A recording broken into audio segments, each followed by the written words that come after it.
Good evening, ladies and gentlemen, and welcome to the Lair of the Film Exorcist. Now tonight I will be reviewing The Garden of Words. A 15-year-old boy and a 27-year-old woman find an unlikely friendship one rainy day in the Shinjuku-Gyoen National Garden. Now before we move on to my opinion, I'd like to just announce that this video is sponsored by Animal. So go buy yourself some amazing low-priced anime merch, including cute figurines to brighten up your collection. And every time you use the code FILM, you'll get 5% off your purchases, and you'll be helping out the channel. Now into my opinion. Now, if you ask me what my favorite animated film was, I would not hesitate to tell you The Garden of Words. Because this short movie has had the same effect every time I've watched it. Because like Makoto Shinkai's characters, we all know what it's like to feel lonely, whether we realize it or not is a different story.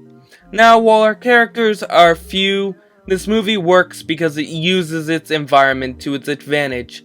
Whether it's the gorgeous backgrounds that express the outside world, or the rain which, like love, is just as unpredictable. Now I know we all have wished we could have skipped school like Akazuki, but trust me, the real world is a lot harsher than this film depicts, especially when it's obvious that Makoto was looking to use this movie as a way to reveal the beauty of Shinjuku-Gyoen National Garden. But he also used it to show that love is everywhere, and it can appear at any time. Now sadly, when I tried telling my girlfriend about this movie, she was a bit confused when I told her it was about a 15-year-old boy falling in love with a 27-year-old teacher that he just met. And she was also a bit confused when I told her that he had a love of shoes, to the point that he wanted to make his own. Now yeah, I can see how it sounded a little too weird, but I mean, that's why I love this story, because it also reflects the weird side of the world where everyone can fall in love, especially those who know it would never happen. Which is partly why I 100% connected with Akazuki, because back in 2013 and throughout my high school life, I was in love with my best friend. And sadly, that love never reached her, so I kinda understand how angry he was towards the end, when Yukari pushed him away and tries to correct him, while she also realizes that he is the one person that understood her the most out of everyone. And because of him, she was able to finally face the world again. This is also why I find it brilliant that Makoto made Akazuki a shoemaker, because unlike most professions, shoemakers are the ones that help people walk, just like Akazuki did for Yukari. Also, Yukari technically taught Akazuki to walk again, because now he's more accepting of the world than he was before he met her. Without her, he might have quit school altogether. Who knows? Now, as I was watching this movie for the second time, I realized how realistic the environment was, from the bird noises in the background to the sound of the rain.